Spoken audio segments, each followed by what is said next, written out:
5 of them were with Al Jazeera. Irene Khan, I want to thank you so much for being with us, UN Special Rapporteur on Freedom of Opinion and Expression, speaking to us from Geneva, Switzerland. To see our interview with the managing editor of Al Jazeera, go to democracynow.org. Democracy Now! Is produced with Mike Burke, Renee Feltz, Dina Guzder, Messiah Rhodes, Nermeen Sheikh, Maria Terracena, Nicole Salazar, Sarah Nasser, Sharina Nadura, Sam Alkoff, Marie Astudio, John Hamilton, Rabi Karen, Hani Massoud, Safwat Nazal. Our executive director is Julie Crosby. I'm Amy Goodman with Juan Gonzalez for another edition of Democracy Now! Programming on KFAI is supported in part by Health Partners. Minnesotans age 65 plus might qualify for Health Partners Minnesota Senior Health Options. The plan includes personal support, coverage for medical, prescription drugs and dental, plus many extra benefits.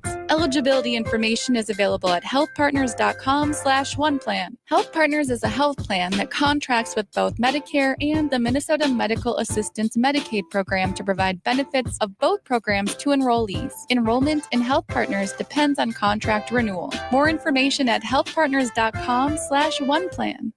The viewpoints expressed in this program are the opinions of the people expressing them and are not necessarily those of Fresh Air Incorporated, its staff, or its board of directors. Hi, this is Al McFarlane, host of The Conversation with Al McFarlane. You're listening to 98.3 FM, KFAI, Minneapolis.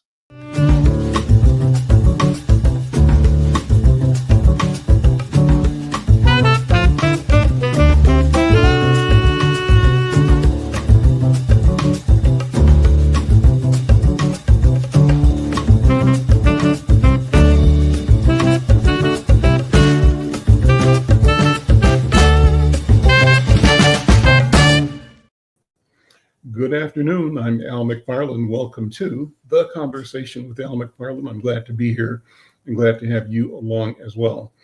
Thanks as always to my friends and colleagues and partners here at KFAI for making this space available for what I call robust conversation. We promised to deliver that, and I think today will be no exception. I've got a couple of great guests, 3 as a matter of fact, talking about matters that matter in our community. I want to begin with an old friend of mine, Anthony Taylor. Anthony has been instrumental in me focusing on health and well-being and in getting around the neighborhood and knowing the park system. And he does that all the time through a project called Create Balance and through the work that he does at the Cultural Wellness Center in South Minneapolis. He's here today talking about Black Bike Week and more. My brother Anthony Taylor, how you doing, man? Doing really well. Good to see you. It's good to see you too. One of the things in this week's Insight News is a great picture of Erykah Badu. And I think tomorrow night, is that tomorrow night? It is tomorrow night. You're doing something special. I thought it was just amazing. Tell us about what's going on. Slow rolling, riding bicycles to a concert at the Fillmore in downtown Minneapolis. Tell us about that. Yeah, we are, part of our Black Bike Week festivities is that we try to we want to replace something with a bike, right? So we thought we would, this year we're focusing on this idea of really music, our culture, but just a lifestyle. So tomorrow night we are leaving. We have a group of community members. We're going to jump on bikes. We're going to ride down to the Fillmore.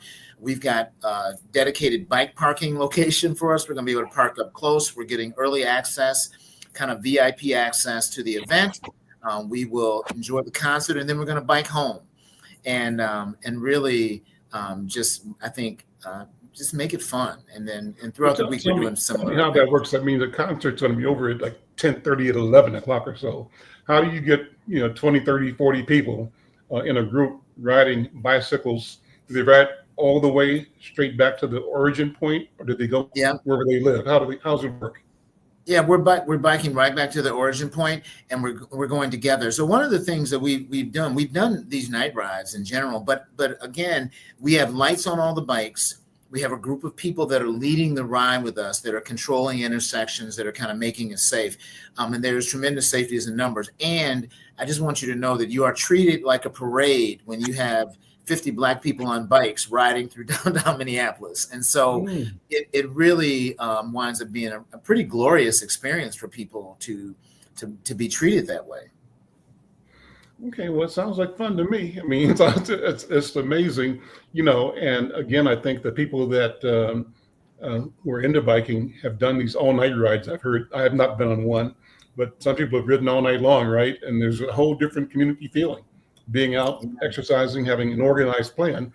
What I do thank you for is the time I did Slow Roll this year, the Slow Roll included a poet who every 20, 30 minutes at a site in North Minneapolis, it was a North Minneapolis Slow Roll, wrote a poem about nature, about bicycling, about his animals, his dog, not wrote, but cited a poem. But the poetry and the storytelling made the ride that much more exciting. How do you keep things connected like that?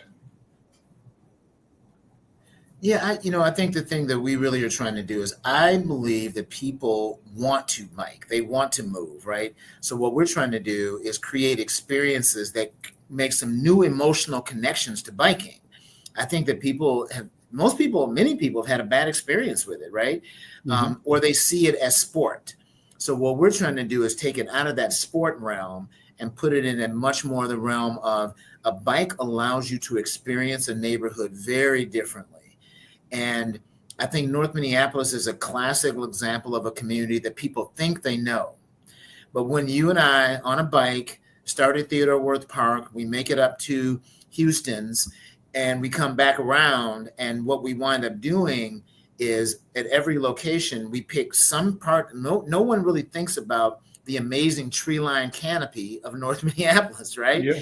What we want people to do is experience that. And so Michael Clever Diggs, who was the poet that day, is a native of the Twin Cities, has grown up here, and has really always been an anomaly in some people's mind, but normal in terms of what we know, which is a Black man who loves nature, who is active, who's cross-country skis and bikes and camps and does all those things. And so his poetry reflects that intersection of what it means to be Black. And that was really our goal of that experience. And so I really appreciate him. Well, let me share this about you for our listeners. Anthony Taylor is a catalyst. You see that for community here in Minnesota. And he's the founder of an organization called Melanin in Motion. And his work is a combination of passion and drive that wants to introduce and welcome BIPOC folks to the outdoors, creating and strengthening community in the process. And he's been doing this work for decades. In doing so, he sort of grows the ranks of the community alongside him. And his work kind of is visible now in playgrounds all around Twin Cities, and a rising tide for outdoor participation. And his intention, as he just said, is to foster not only the passion for things like snowboarding and spending more time outdoors, but also to ingrain the idea that continuing to build community through enabling others to be leaders is the thing to do.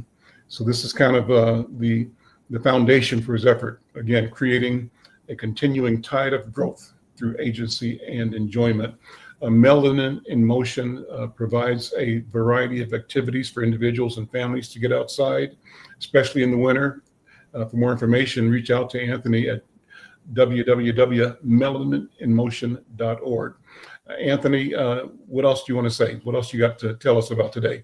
What else is going on? You got that event, but you got more things coming. I think this week you can, and actually for this week you can go through Eventbrite and search Black Bike Week. We also have mnblackbikeweek.com as a place where you can go. There's something every single day of the week. So tonight we're actually doing an event called Black Women to the Rescue, where we are honoring 2 Black women that have been advocates, and we're naming them. There was a Black woman cyclist, Kitty Hawk, who actually in 1890 took up the bicycle as a symbol of liberation.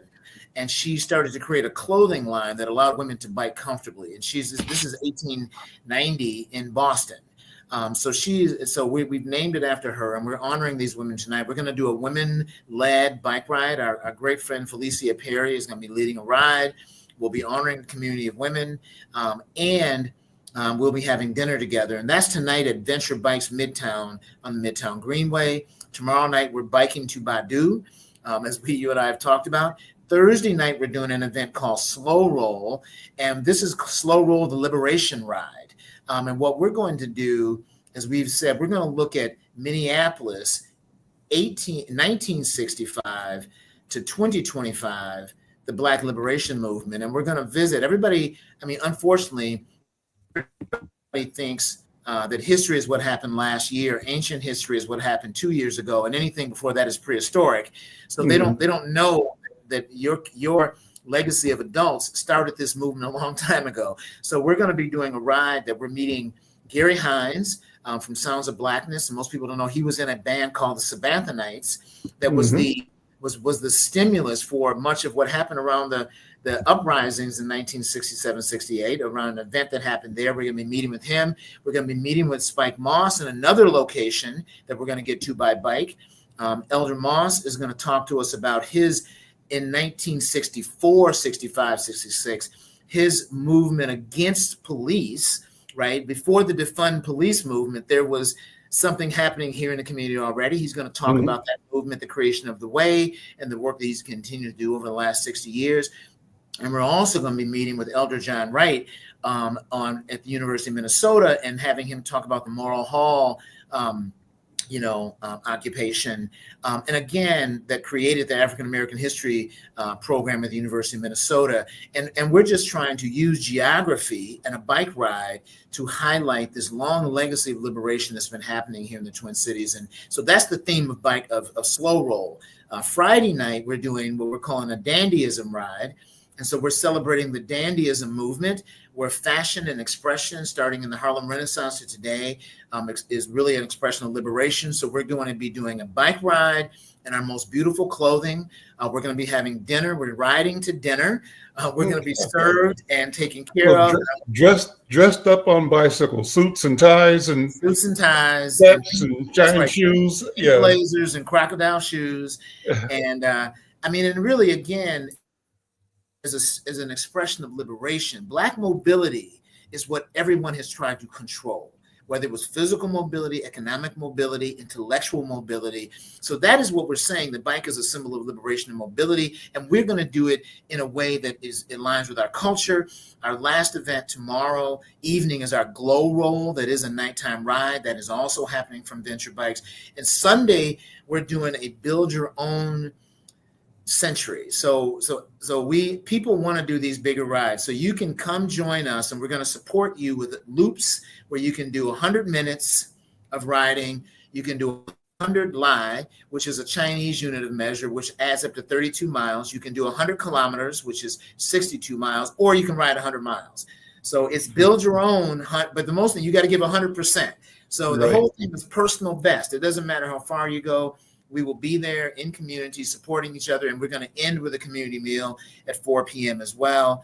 And again, that is the whole expression of Black Bike Week for us. Take a minute before you leave, Anthony, to tell people about your new business, Venture Bikes. That's your project now, right? Yeah, so we have really launched. We started out trying to collaborate on what was originally Venture North, and we worked with Kenneth Littlejohn, and we wound up making a move. And now I'm the sole owner of what we have redubbed as Venture Bikes Midtown, which is at, again, the 10th Avenue entrance to the Midtown Greenway. But we are a community bike center where we've been focused on how do we get the best bike in the hands of people. So we're doing used bikes from $50 to $200 that get people started. We also have can't put your prices on the radio, but oh, sorry. Yeah. So the biggest thing is we're really trying to make it affordable for people to get their toes wet. And then we're offering community rides on a regular basis. We're doing Learn to Ride, and we're supporting the Atlanta Employee Bike Hub as part of that.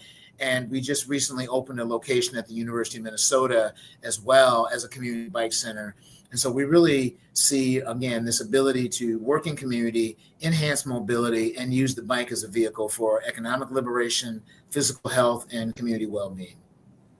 Anthony, thank you so much. Keep up the good work. I want to find out how the Erykah Badu experience went, but I think, I love the fact that you're using geography and connection as a way to connect us to history as well, and that the intent behind connecting us to history is actually supporting our ability to navigate futures that are productive, positive, that are meaningful for us, and that allow us to be our best selves as human beings and citizens in the community. So thank you, brother. Thank you so much. You're welcome. We owe it to you, to my mother, to all of our elders, because you all did the groundwork. We just lost sight of it for a little while, but we're back on target. So thank you. I think the best is yet to come. Thank you so much. I'm Al McFarlane. This is The Conversation with Al McFarlane. Check out Anthony. He does such great work, and it's fun. And once you're in it, you're really in it.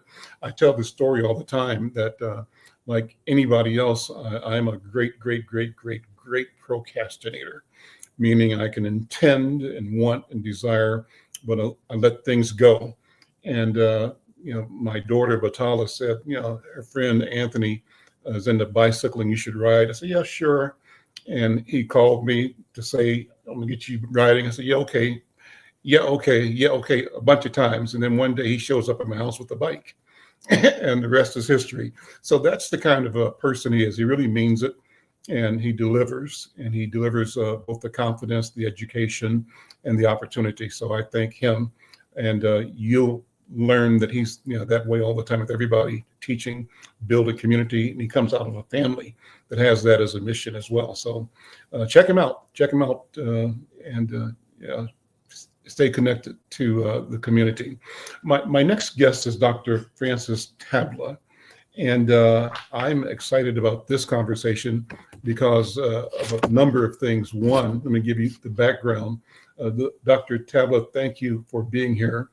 Dr. Tabla is the pastor of Ebenezer Community Church in Brooklyn Park, Minnesota. Now, he's a native of Liberia, West Africa. He and his wife pastor the Ebenezer Community Church. They created that church. They planted it, is the language they use, in 2000.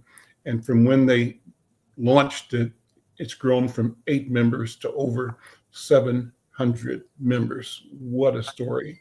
And they've also led to the creation of a multi-million-dollar worship center building that Ebenezer Community Church is in Brooklyn Park, Minnesota.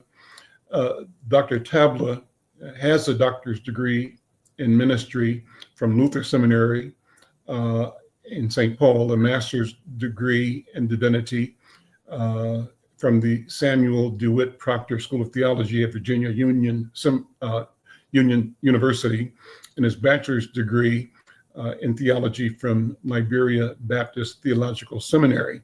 He's got a diploma in electronics as well from Booker T. Washington Institute in Kakata, Liberia. So his bio says, and I know this to be the case, that Dr. Tabla is gifted by God as an evangelist, as a pastor, a preacher, and teacher. He formerly served as the pastor of Grace Baptist Church in Barnesville, Liberia. He taught at the Monrovia Bible Training Center in the Liberia Baptist Theological Seminary. He was also director of Living Way Baptist Bible Correspondence Course. It was a ministry part of the Southern Baptist Mission in Liberia. And so he's really presenting as a West African missionary to the USA. He preaches across the United States. He does revivals, leadership workshops for churches and parachurch organizations. He's been featured in a number of articles in newspapers, on television, radio networks. He's the author of a book. The book is called My Golden Rule: How Men Should Treat Women. And in recognition of his work, he's been enabled to really impact the lives of many people here and at home in Liberia. Recognizing that work, there's been a scholarship set up for him or in his name through the First Baptist Church of Richmond, Virginia.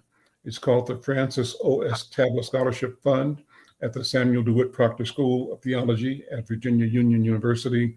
And yearly, it provides grants to students pursuing Masters of Divinity degrees. So Dr. Tabla is married to his high school sweetheart, Pastor Christine Jala Tabla, and they're the proud parents with a 27-year marriage that's blessed them with 5 children, Francis Jr., Joshua, Christy, Elijah, and Edward Messenger. That's a lot to introduce you, but it's wonderful to tell the whole story, and so glad to have you here. We'll also be joined, and I'll read his story as well, by Brother Alfred Babington-Johnson, who has been a regular participant in the conversation with Al McFarlane. But Dr. Tabla, first, let me welcome you to the program. How are you doing? I'm doing pretty good. Thank you so much. I was smiling as you did the introduction because it just refreshes my mind of things over the years. But thank you so much. I'm glad to be here. And it's good for us to review this legacy of work, the body of work, because it's impressive, and I think that we tend not to remind ourselves as often as we need to about the work. But before we get into the work that you're in right now, you just came back from an experience that you say is both beautiful but also enriching. You just came back Saturday from attending funeral services in Liberia. Tell us about that trip. And as you mentioned before we talked, before the show, it was both bitter and sweet. Talk about that, if you would. Yes. So my cousin in Africa, your cousin is like your sister. That's our culture. Mm-hmm. And so I went to bury my sister, whose parents had a profound impact on my life, to help me to get in school and to be able to continue my education. Very special lady. So I went to go and bury her. But that trip coincided with a mission that would have taken place anyways. We are in the diaspora, specifically the Liberian diaspora. And one of the things we try to do is to construct homes in our native land. But sometimes when we send our funds, relatives squander the funds or friends squander the funds. And so the idea came about that we should establish a company that will build homes for Liberians in the diaspora. And interestingly, the lady who had that vision is from the church that I'm privileged to pastor. And so she called upon me to serve as a consultant to the collaborating companies, all right, Liberian-based company and Nigerian-based company. And so these companies purchased 100 acres of land to build a smart city in one of the oldest cities in Liberia called Bensonville, all right, or Bentol. Is the capital city of Monserrado County, is the home of the late Reverend Dr. William R. Talbot Jr., who was president of Liberia. And so on the one hand, I was grieving, but on the other hand, we were doing something that will be historic in the country. This has never happened before in the history of Liberia, to build a smart city. So this will be the first. It's going to be 350 homes on 100 acres of land, and it's going to have all of the amenities you can think about. So that's what I was a part of. That's an amazing story. So a lot is happening in Africa now. And you and I talked before you left. I told you that I've been reading and studying the work of President Captain Ibrahim Traore. And what I'm taking from that, and I'm reading it from a distance, I know that because there's a lot of AI, so people can be manipulated, too often by people with bad intentions. But there seems to be an energy across the young people in West Africa in general that is questioning the historic relationships between African governments and communities and the colonial powers that are losing their grip on the economic future of African people. And maybe I'm saying that wrong, but what's your assessment of the status, the intention, the desire, the development of Africa and African people, given where we are with technology and capabilities for the future? Yes, so Ibrahim Traore is a pride of Africa. He has inspired the next generation to a degree that words are not adequate to describe. And because of that, his life is at risk many times, all right? But he's a pride of Africa. And every now and then, God raises up a leader in Africa who will be a strong voice. Unfortunately, those leaders are cut down, all right? Yeah, very, very unfortunate. But yes, there is a movement. As a matter of fact, in May of this year, I was speaking in Ethiopia at a conference called Let Africa Go.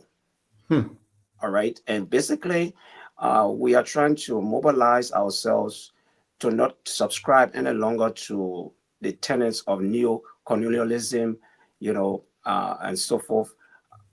So that's a movement now. And Traore is he's like a trailblazer, for lack of a better term, trying to advocate for the total liberation of Africa. Let me ask you to take a few minutes to talk about, retrace your career as a pastor here in Twin Cities, the phenomenal feat of bringing a congregation together with 8 people and now having a congregation of over 800 people. What's that been like? And what, as you reflect on it, where is the Spirit leading you to serve God and serve community? Talk about that, if you would. Yes. So, like you heard, I'm from Liberia, and it had always been my desire to do graduate studies. Obtain the highest level of education, because I wanted to be able to empower my people back in Liberia. So I went through the first phase of the Civil War, and then I came to the United States to study. And upon completing my studies, the Civil War erupted again into 2 different phases, and I could not go back. From all indications, from back home, friends we had made here, all said counsel against us returning home. Notwithstanding, we prayed and asked God as to what to do in the meantime. And the Lord impressed upon our hearts to start a work that will reach out to Liberian immigrants in the USA. And so we surveyed 7 states. And of the 7 states we surveyed, Minnesota had all of the indicators that this was the place to start a church. All right. And so in June of 2000, my family moved from Virginia after I graduated from seminary. And we just started a Bible study with about 8 people. It was just the desire to bring us Africans together to worship God, to heal from our wounds we experienced during the course of the Civil War. We had no idea that this would evolve into a plethora of ministries that God will make available to us in the Twin Cities and now beyond, not just in the Twin Cities now, but across the country and even in Africa. All right. And so when I look back with great amazement. One of my American friends asked me, Francis, did you envision coming to America and doing something like this? And my answer was no. I was basically coming to the United States to get my graduate degree and maybe my postgraduate degree and return to Liberia, but God had other plans. And so, yes, it's still amazing to me, but it's a reality that God has at least rested his hands upon my life, the life of my family, to be able to do missions here in the United States and across. What kinds of trauma did you discover, and do you have to address when you're engaging the Liberian community here, as you said, that came through a couple of wars? And I raise the question because I have friends who have told me stories of fleeing violence and seeing relatives killed in the middle of these conflicted times. That they're here, but when they talk, you can see and feel that the trauma is still alive in them. So I'm wondering if I've experienced this with one person and you're working with 100 families, that have been at one level or another touched by this conflict at home. What has been the need, and how have you been able to really serve that community and assist its healing? Yes. So yes, our Civil War was one of the most devastating civil wars in the history of mankind. The Liberia Civil War. At that time, our country was just about 3 million people. All right, just about 3 million people, and we lost 10% of the population in that war. So you're talking about 300,000 people were killed. All right, and we had jet bombers flying all over us. You had people murdered right in your presence. Families were wiped out. Some of them were raped. Women who were pregnant, they had the belly sliced and the baby taken out to be eaten. It was just very, very brutal, a very, very brutal experience. So a lot of trauma, for example, when I came to the United States, when I heard a gunshot, I began to relive the experience of the Civil War because I went through that. On one occasion, I was driving my professor. We were driving from Richmond, Virginia to Hampton, and he asked me to do the driving. And we were driving in a part of Virginia where they had these jet bombers flying, because they had military bases. And when the jet bomber flew over the highway, I swerved from the highway and was going into the ditch. And he says, "Francis, what's going on with you? Do you want to kill me?" But that was the trauma. Yeah, because at that time during the Civil War, when those jet bombers were flying over, you had to run into an area to take, refuge. Yes. So that we had to deal with. And then, of course, the loss of culture. All right. The trauma of losing your culture, being jacked up from your place and just put into another environment. The loss of a way of life and food. All right, we Africans, we eat specific food. Now, thank God for the Twin Cities. We find that's one of the reasons why we have a lot of Liberians in Minnesota, because we find most of our foods here. Most of our African foods can be found here. So yes, that whole trauma of seeing your relatives killed in your presence, or your friends, your good friends where you all grew up together, and you are on the line, and they just take your friends from on the line and kill them right before you. It's a trauma that some of us are still dealing with, even up to this time. And so, as this country pivots in its attitude towards immigration, and particularly immigration from African countries or countries that are consisting of people of color, what fear is there, or concern, maybe is a better word, in the Liberian community? Because I know several years ago, the temporary status issue was looming very large, and I think it was resolved maybe at some point about 8 or 9 years ago, but those things are never permanent and things can change. What are the concerns about immigration policy presently, and how does the present executive order system, what does it portend for Liberians? Yes, so that too is a piece of the trauma, all right? When George Floyd got murdered, the trauma in our community increased because we felt now our children were at risk and anytime they could be killed. So it was a difficult time to stand before our congregation to even preach.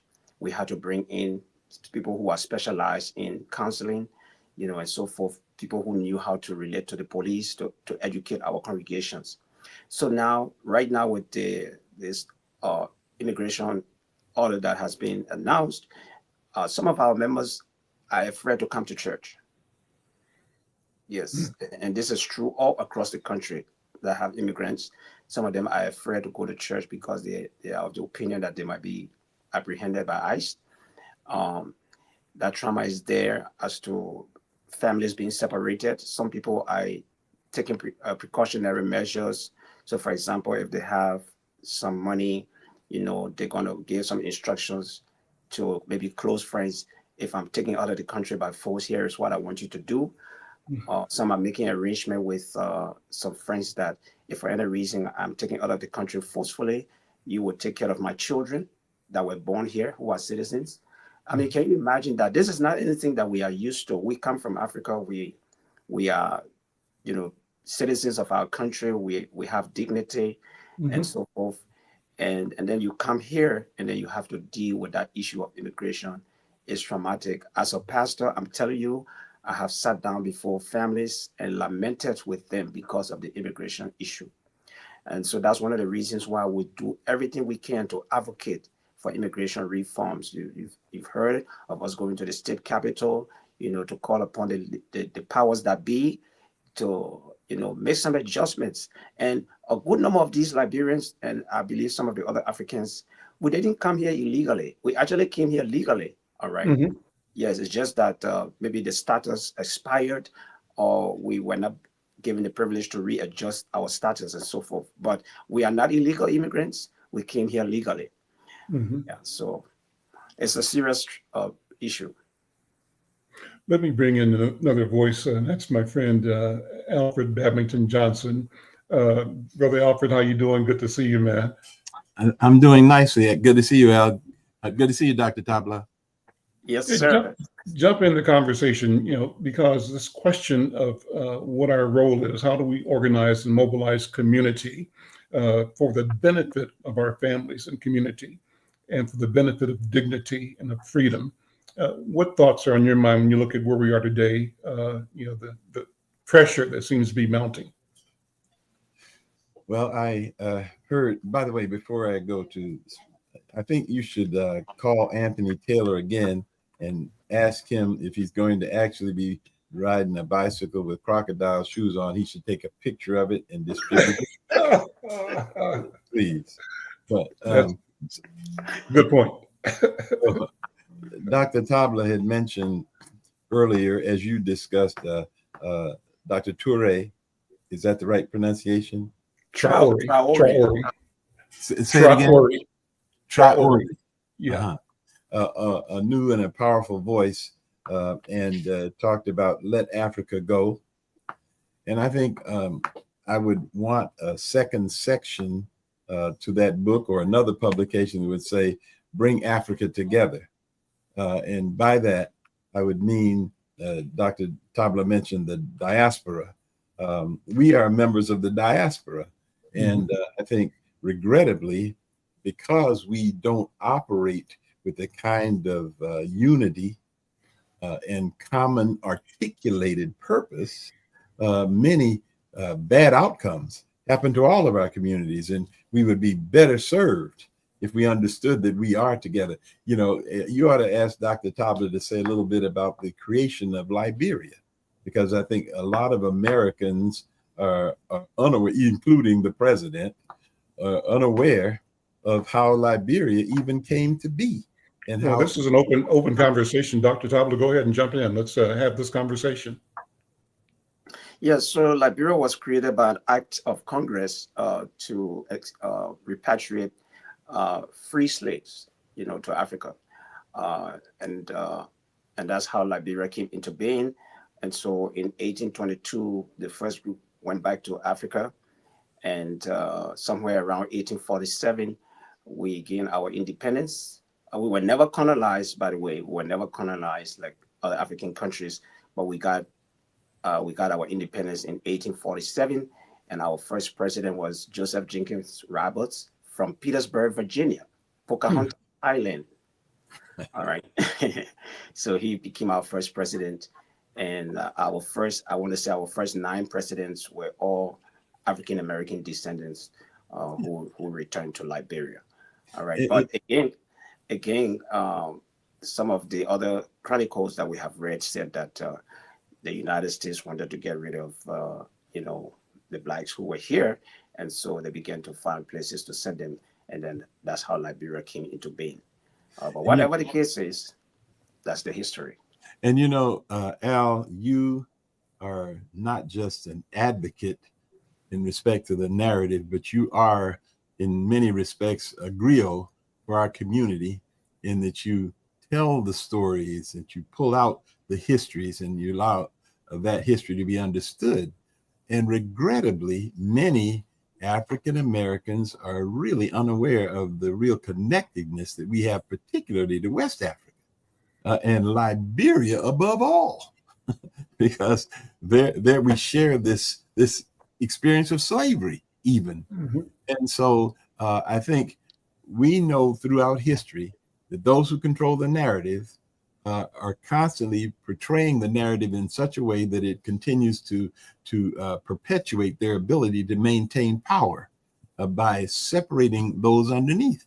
And so I think we have an equal and even a greater responsibility to reshape this narrative so that we understand how to operate in our own best interests. And the bond that should exist between West Africans and Africans in America who might have been here longer ought to be inseparable. It ought to be intentional. Well, I think that's coming. Thank you for the comment. Let me tell people about you, Brother Babington. You are the convener and the leader of the Stair Step Initiative companies. It's work that you've been doing since 1992, early 90s. And all of that is to bring together African Americans of all incomes and all resource levels to participate in the articulation of community values and in the operation of businesses that are consistent with those values.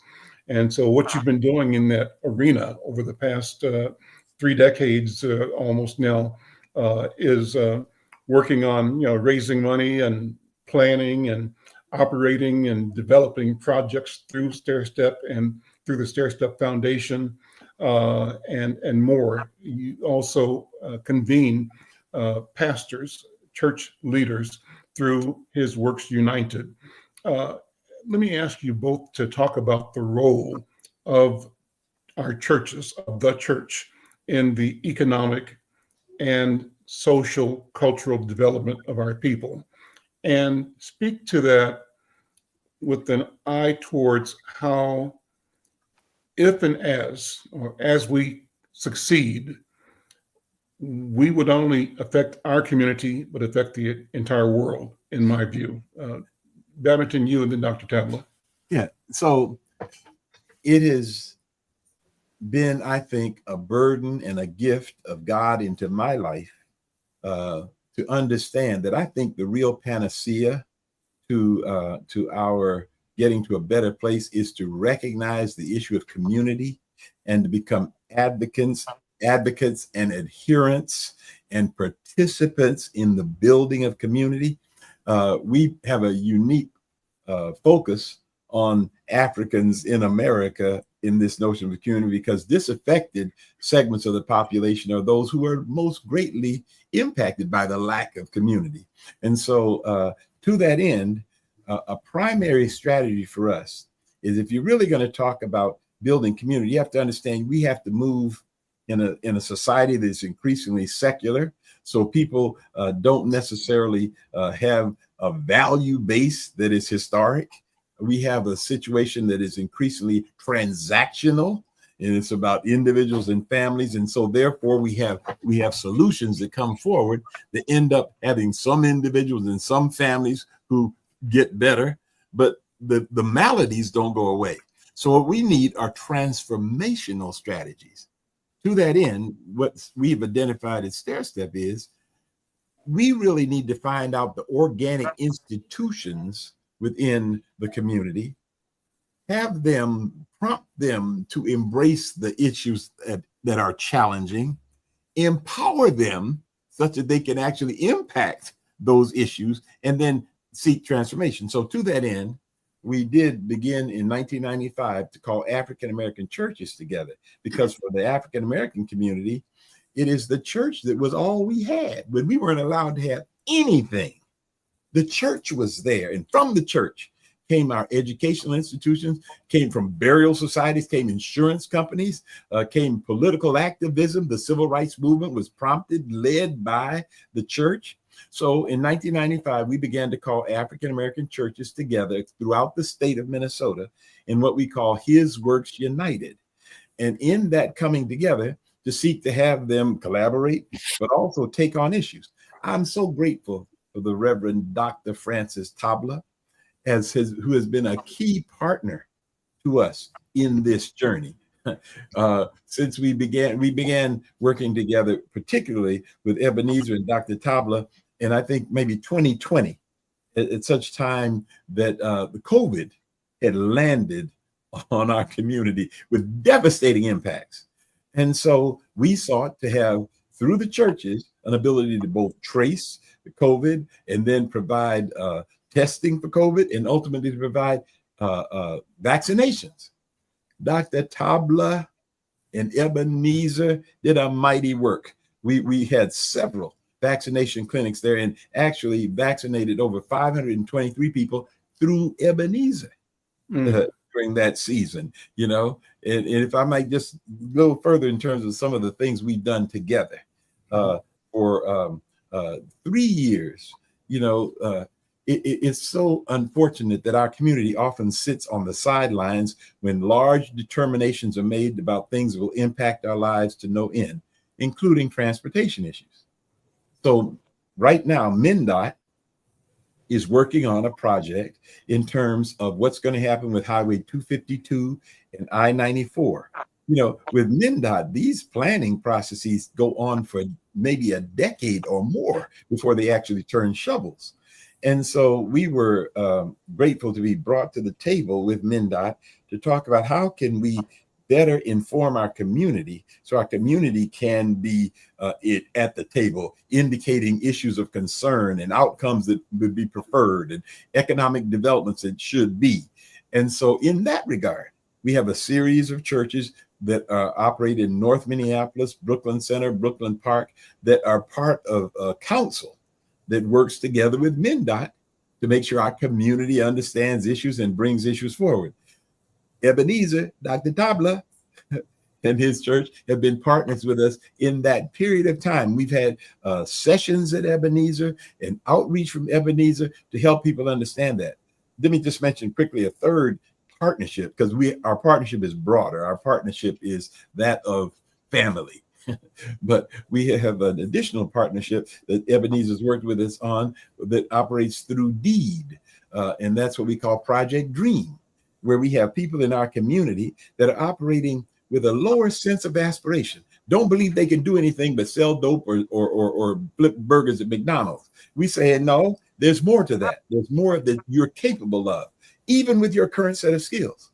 And so Dr. Tabla and Ebenezer have been one of our partners in that, in terms of helping people in the community understand a sense of what some of the occupational opportunities might be, and then to even allow some of them to have laptops and some kinds of trainings that allow them to get in a more positive situation. So I can't say how much I'm grateful for this, my brother, and for his community commitment and the great work that's being done at Ebenezer. And so you've got some big projects, Dr. Tabla, coming up. I think I mentioned to you that we want to share with people the development strategy that you're working on right now, both here and in Liberia. You've got an event coming up relatively soon, into this month, I think. Talk about that if you Can I just interject one thing before he talks about his event? Go right ahead. One of the greatest source of pride for us as Africans in America ought to be to visit Ebenezer, this church out there in Brooklyn Center.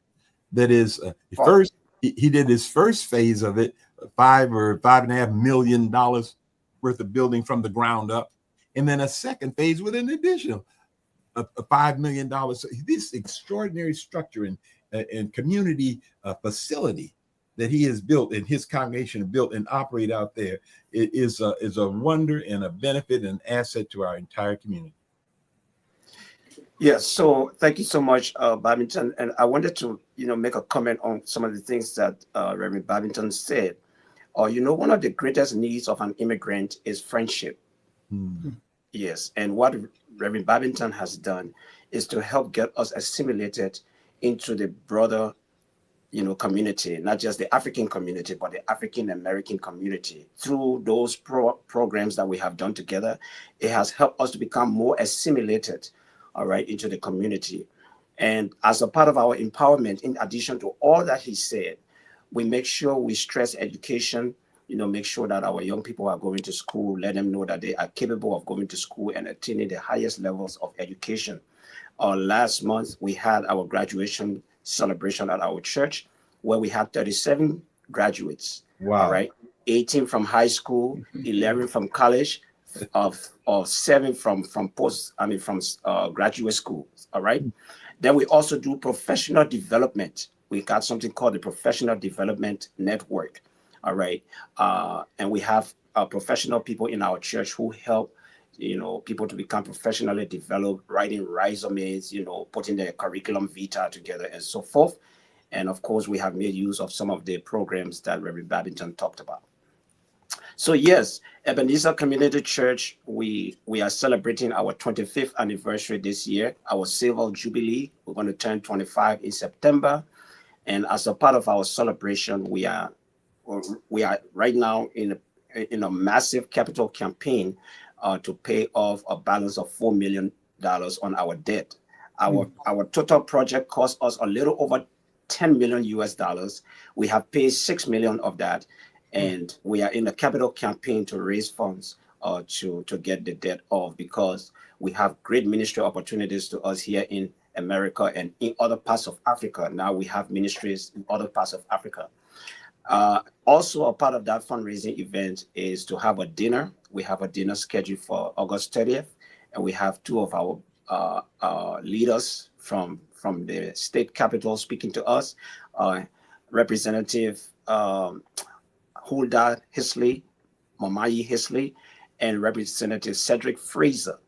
All right.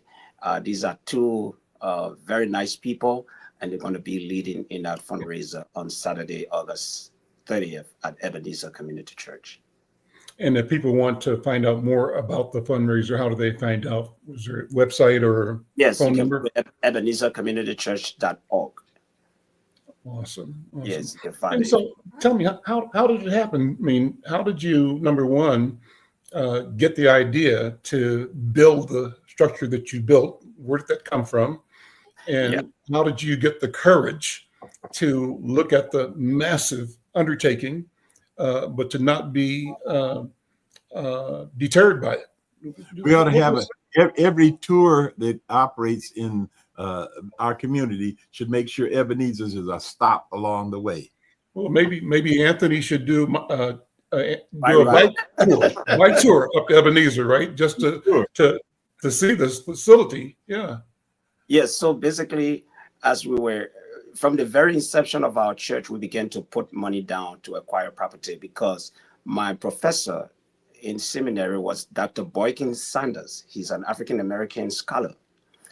And I remember he said in class one day, if you don't have a property of your own, you are not respected in America.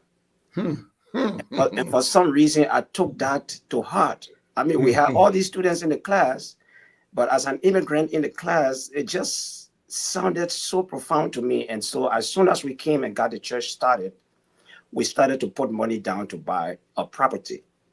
And we wanted to buy a property somewhere in Brooklyn Park, and another church who had the funds bought the property. I was a little bit discouraged, and one of our members said, Pastor, maybe God has something better for us. And not too long later, I was driving on West Broadway, and I saw this 4.3 acres of land here. I had been driving along this route for a couple of years, didn't take notice of that land, but I came to the stop sign, and I believe the Spirit of God told me, just look. And I saw the land for sale. And I began to make calls, and to cut long story short, the Lord miraculously made us to buy the 4.3 acres of land. Now, from the very early part of my walk with the Lord, I've always learned to believe God for things to happen. All right. Even my wife, when we got married, we couldn't have children. The doctor said it was going to be almost impossible for us to have children. But we trusted God, and God began to bless us with children that we had to go back and tell him, enough is enough. So it works, right? Yeah. So prayer changes things. Yes. So having pastor in Africa, where there's scarcity, and we still were successful. I just felt in America, we should also be successful. And so we trusted God along the way, and every step along the way, he made provisions, he opened doors, he, worked miracles. We were able to purchase the land. We were able to pay off the land. Now, for 11 years, we couldn't get loan. No bank wanted to give us loan. They gave us all of the reasons why we were not qualified to get loan. All right. But we kept being steadfast. And at a certain time, God just made a serious breakthrough. He put a minority in a bank, strategically placed a minority in a bank who was willing to work with us. Amen. All right. And so we were able to get the first loan to build the first phase, 14,000 square feet, just a little over 4 million. And then about 5 years later, we built the second phase, about 20,000 square feet, which was just a little over $6 million US. Hallelujah. So it's amazing to us because it's not common for Africans to come to this big, great country and do something at this magnitude. But with God, all things are possible. And so I'm amazed that you're also you've announced this 100 acre development in Liberia. And was that in your mind before you went home? That was part of what you were going to do anyway, right? We're looking at that, or? Yes, well, for this trip, yes, I knew that we were going to do the groundbreaking, but I was just called onto this project because of our member who is the CEO. But there was not anything on my radar at all. So I feel privileged to be a part of it because it's going to be a historic endeavor in the country. We've met senators, we've engaged the president of Liberia on it. We've met leaders who have embraced the project. Interestingly, all of the investors are Africans. All right. And so the slogan, the mantra is Africa for Africa. Africa must be able to help develop Africa. Amen. And so I find it a privilege to be a part of that. So, Dr. Tabla, you described it as a smart city. Yeah. And that the amenities would be there. So could you just touch on the notion of is the government then putting down the infrastructure issues, sewer, lighting, etc., and how is that working? So it's a smart city, and we have done everything we have to make sure that it is not under the auspices of the government. So it's exclusively private. Yes, it's exclusively private. Notwithstanding, in Africa, we have to pay homage to our elders. So we had to inform the president that we were coming to Liberia to do that. They had to give their blessings. We will meet all of the requirements of the country. They call that the Division of Public Works. So we'll meet all of those requirements. Yes, we will use public water. We use public electricity, but we also have a solar panel or solar system that can provide, we say generators, 7.8 kV generators, so that if the public power goes off, you still have electricity 24/7. We're going to run underground fiber cable to provide 24/7 internet services, including DSTV. In the smart city, we're going to have schools, we're going to have clinics, we're going to have shopping centers. So, Dr. Tabla, if they're going to have this internet activity, they'll be able to pick up conversations with Al McFarlane? Yeah. Definitely we'll be able to do that. It's going to be a gated city. All right. It's going to be a gated city, and each home will have its own fence. A good number of the homes will have their own swimming pools. Yes. So it's a smart city. It comes with, a lot of amenities. That's amazing. Well, good luck with that. Not good luck, but Godspeed with it, because I know it's going to work. We're out of time, but I want to thank you, Dr. Francis Tabla, and thank you, Reverend Brother Alfred Babington-Johnson, for all that both of you do and for spending this time with me today. People can go to, is it Ebenezer.org? EbenezerCommunityChurch.org. And find out about how they can both visit, learn, connect, and support the development work that is underway right now. Yes. And Babington, let's have more of this conversation. Dr. Tabla, let's come back and do some more, because we just touched the surface. I think the question of how and how we become community, who we are to each other, is a critical one. And how do we begin to have that conversation and grow it and reflect it in what we do? And that's what you are doing with His Works United and with Ebenezer and that community. So let's keep this conversation going. Gentlemen, thank you so much. I'm Al McFarlane. We'll see you next time. All right. Thank you so much.